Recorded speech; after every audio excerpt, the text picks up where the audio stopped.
عیدگاہ میں نماز پڑھنے کا جو ہمارا مقصد ہے وہ کیا ہے؟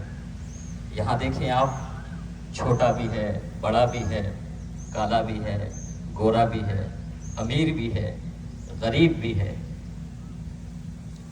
پڑھا ہوا بھی ہے، ان پڑھ بھی ہے، سب لوگ یہاں بیٹھے ہیں اور سب کا ایک ہی مقصد ہے اللہ کی عبادت، اور سب کا رخ بھی ایک ہی طرف ہے، اور سب بیٹھے بھی ایک ہی زمین پر ہیں، ایک ہی صف پر ہیں، کوئی وی آئی پی کلچر نہیں۔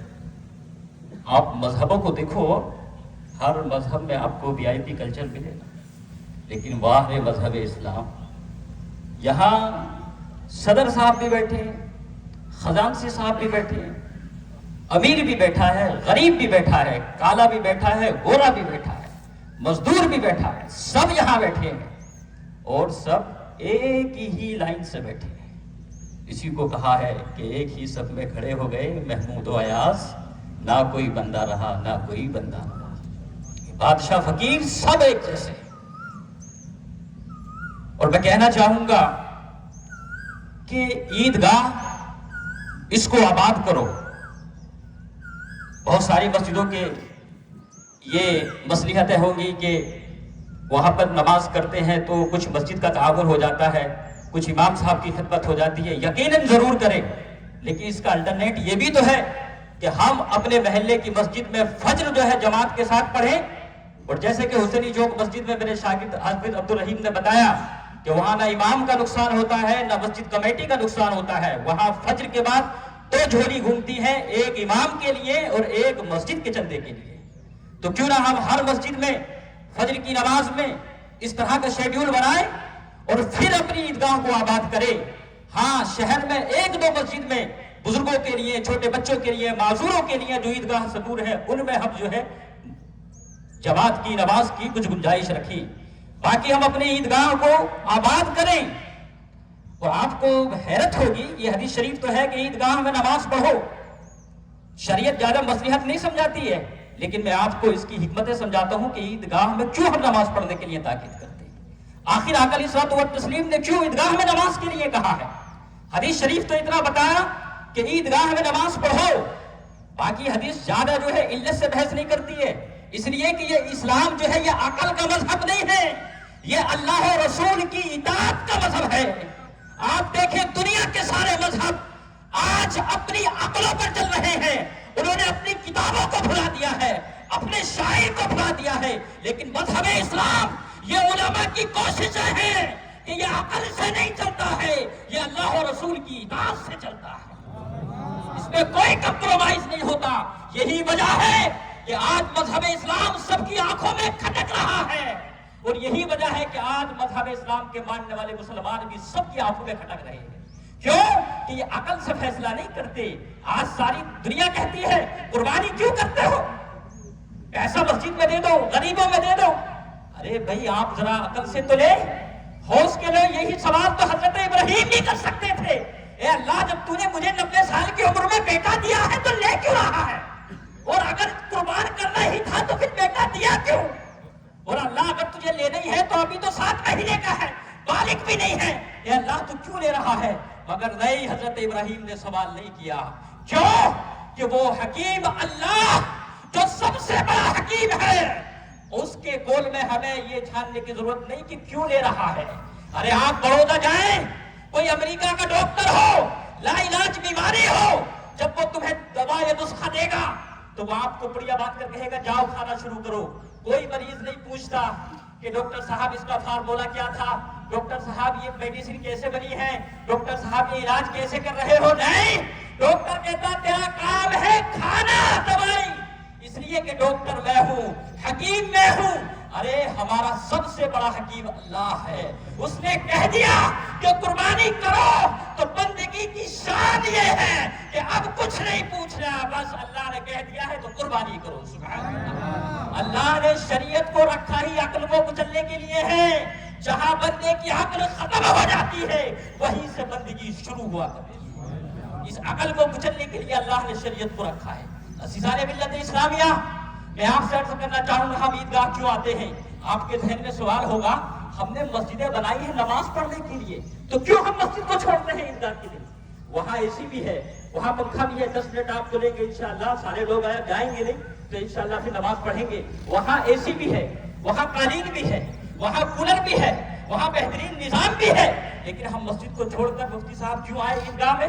اس لیے آئے ہم عیدگاہ میں کہ عیدگاہ میں جب آتے ہیں تو امت کا اظہار ہوتا ہے. سبحان اللہ. کیا مسجد میں آئیں گے تو 200 آدمی اور عیدگاہ میں آئیں گے تو 20,000. سبحان اللہ. اور جب عیدگاہ میں آتے ہیں تو یہاں کوئی پڑوسی والا نہیں رہتا. جب عیدگاہ کی صف میں کوئی بغل میں کھڑا ہوتا ہے، کل تک وہ پڑوسی تھا، کل تک وہ فلاں تھا، کل تک وہ جو ہے پہلے محلے کا تھا، لیکن جب عیدگاہ کی صف میں کوئی شانہ کھڑا ہوتا ہے تو اب وہ پڑوسی نہیں بلکہ مسلمان کو یہ احساس ہوتا ہے میں اکیلا نہیں ہوں، میرے دائیں بھی میرا بھائی کھڑا ہے، میرے بائیں بھی میرا بھائی کھڑا ہے، اور یہ جو مجھ سے آگے سجدہ کر رہا ہے یہ بھی میرا بھائی ہے، اور جو میرے پیچھے سجدہ کر رہا ہے یہ بھی میرا بھائی ہے. یہاں امت کا اظہار ہوتا ہے. ان هذه امتکم امۃ واحدہ، یہی اس آیت کی عملی تفسیر ہے. عزیزان ملت اسلامیہ، یہ ہمارا دین کوئی بند کمرے کا دین نہیں ہے بلکہ یہ پوری امت کا دین ہے. سبحان اللہ. اور دوسری مصلحت یہ ہے کہ اس پہ ہم اعلان کرتے ہیں. جب اللہ اکبر کرتے ہیں تو ہم کئی مسجدوں میں کہتے ہیں، کئی محلوں میں کہتے ہیں، لیکن عید کے دن پورا مسلمان اکٹھا ہو کر کے کہتا ہے کہ آج کوئی پیسے والا بڑا نہیں ہے، کوئی عہدے والا بڑا نہیں ہے، کوئی وزیر اعلیٰ بڑا نہیں ہے، اللہ اکبر اگر بڑا ہے تو وہ ہمارا رب ہے. سبحان اللہ. یہ ہم اعلان کرتے آتے ہیں. اور تیسری بات جو ہے وہ یہ ہے کہ یہی سنت عیدگاہ کی ہمیں آقا علیہ الصلوۃ والتسلیم حضرت ابراہیم کی سنت سے جوڑتی ہے. دیکھیں مسجد میں آتے ہیں تو سکون ملتا ہے دل کو، لیکن جب عیدگاہ میں آتے ہیں نا تو دل کو سکون نہیں، خوشی ملتی ہے. وجہ اس کی یہ ہے کہ یہاں امیر غریب سب ایک ساتھ دیکھنے کو ملتے ہیں. اور عیدگاہ مسجد میں نماز پڑھیں گے، آپ کی کسی سے لڑائی ہے، ہو سکتا ہے وہ آپ کے محلے کا نہیں ہو، آپ کی مسجد میں نماز پڑھنے نہیں آئے گا، لیکن عیدگاہ میں آپ پورے شہر میں جس سے جھگڑا ہو وہ عیدگاہ میں آئے گا. شریعت کہتی ہے عیدگاہ میں جاؤ تاکہ یہ رضامندی کا دن ہے. اس دن جس سے تمہیں گلا شکوا ہو، ناراضگی ہو، اپنی انا کو قربان کر دینا اور اللہ کے لیے خطبہ سننے کے بعد میں مصافحہ اور معانقہ کرنا، اور اس کے بعد میں جو ہے چائے کافی پر جانا، اپنے اندر محبت پیدا کرنا. اسی لیے اللہ نے آج کے دن روزہ رکھنا حرام رکھا ہے تاکہ جب تم میں آپس میں محبت ہو تو پھر تم اپنی دوستی کا قدم آگے بڑھاؤ. عزیزان ملت اسلامیہ، اور ایک سائنسی پہلو آپ کو بتا کر کے اپنی گفتگو کو ختم کروں. جب سائنس نے عیدگاہ کی نماز پر ریسرچ کیا کہ آخر مسلمان عیدگاہ میں کیوں نماز پڑھتا ہے، تو کہا کہ جب 1000 آدمی ایک ساتھ اللہ اکبر کہتا ہے، جب 1000 آدمی ایک ساتھ رکوع کرتا ہے، جب 1000 آدمی ایک ساتھ جو ہے سجدہ کرتا ہے. یہاں پڑھے لکھے ڈاکٹرز بیٹھے ہوں گے تو کیا کہتا ہے میڈیکل سائنس کہ آکسیٹوسن ایک جو ہے ہارمون ہے وہ خارج ہوتا ہے، اور یہ وہ ہارمون ہے جو انسان کو باؤنڈنگ ہارمون کو کریٹ کرنے میں مدد کرتا ہے. لب ہارمون کو، یعنی جس طرح ماں کے پیٹ میں بچہ ہوتا ہے تو ماں کے اندر یہی ہارمون جو ہے ماں کی ممتا کو بڑھاتا ہے، بچے کی محبت کو بڑھاتا ہے.